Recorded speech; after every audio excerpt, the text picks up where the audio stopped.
Welcome everyone to this week's episode of the new 26 Rainbow Powered. Oh, stereotypes. Holy stereotypes. Hey Fields and the Colts, everybody. Two feuding families fighting over what? And unfortunately, and sorry for the southern accent, everyone, it's just kind of hard to avoid.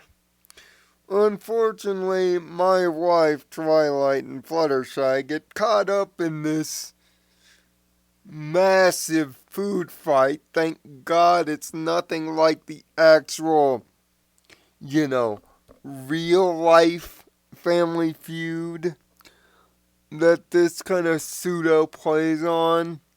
The one involving real guns.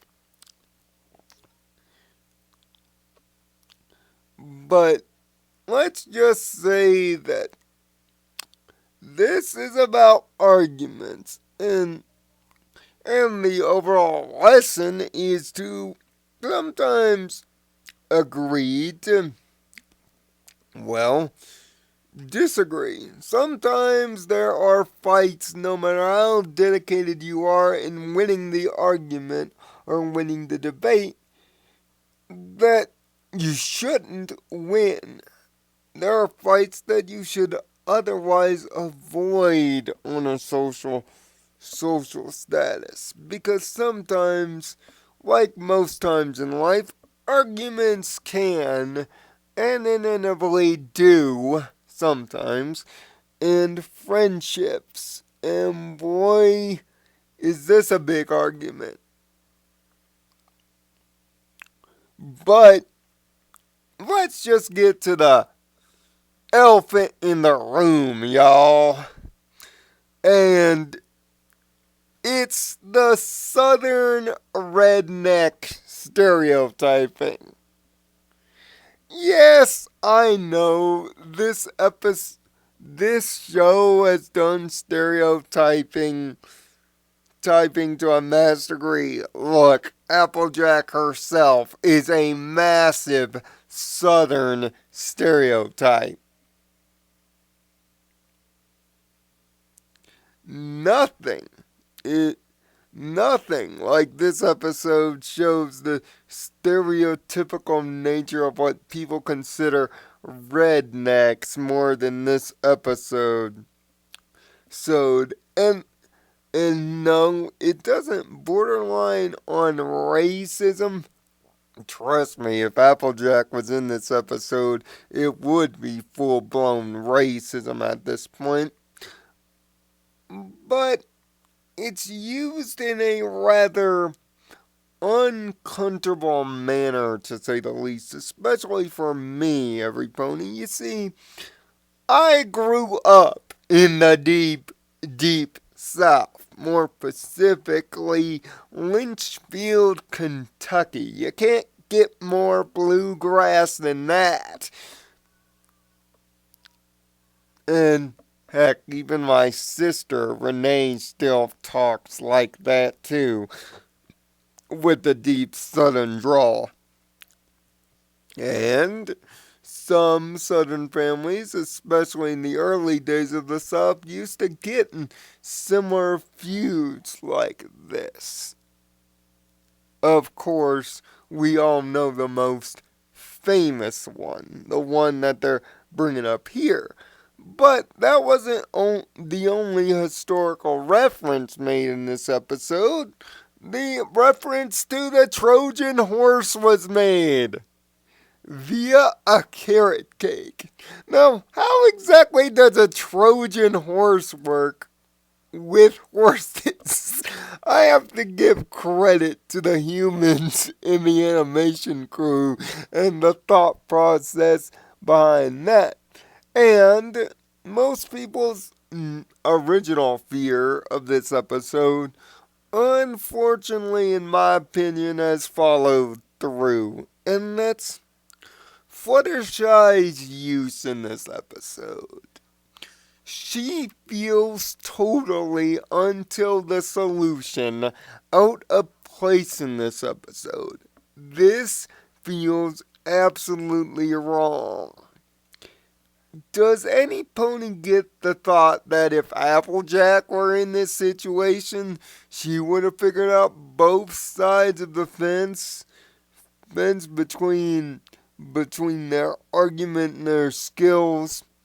Sun tells me this should have been a 3 pony on the map deal, with Fluttershy acting as a third in the go-between.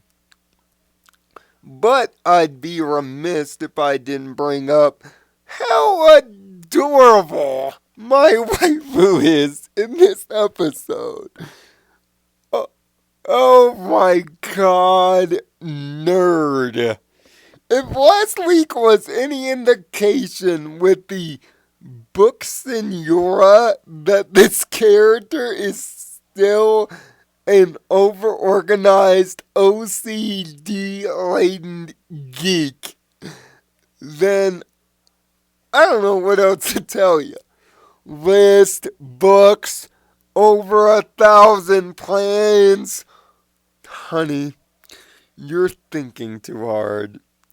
And all the, political ideologies to try to get over a simple disagreement was used rather properly. You see, Twilight was actually used to explain politics on either side of the debate, while Fluttershy was acting as the mediator, and the two sides just kept fighting over nothing, with nothing to bridge the gap between them. Only when they found out the truth of why they started arguing did they find the argument pointless. And that's oftentimes where arguments tend to end, or tend to stevie their strength, is on simple bullcrap things that we often ignore just to get our point across and just to be right. Sometimes it actually pays to actually be wrong in a debate, and sometimes the debate is the fun of it. And that is the entire point of this. Sometimes, for the betterment of everybody, it's good just to squash the beef. And I mean really squash the beef.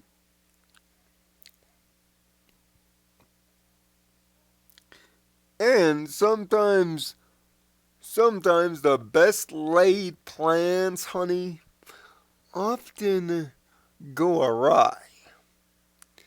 But I know I'm probably gonna get smacked or kissed or something, I don't know which. But as far as this episode goes, if it weren't for Fluttershy being underutilized and the borderline racist stereotyping, this episode is actually fun, with a strong message to kids about arguments and debates, and learning how to squash the beef when there is no beef.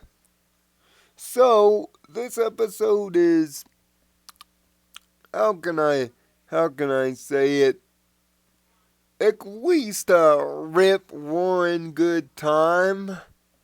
Oh god, I should really stop with the Southern thing. It's really annoying. But I'm here as your king of inspiration to give Hoofields and McColts the 4 out of 6 in the harmony score.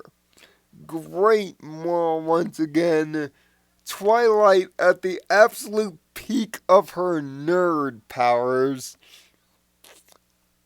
And a nice moral about getting along but the Southern stereotyping might make people uncomfortable. Or at least if you are comfortable with that, give you a good laugh. I feel that Applejack was needed severely in this episode.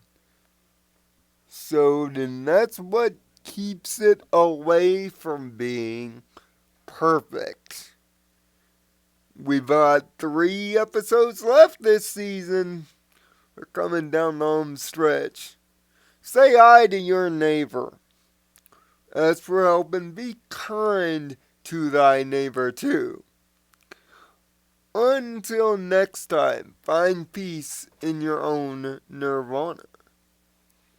And thanks for stopping in. Yeehaw!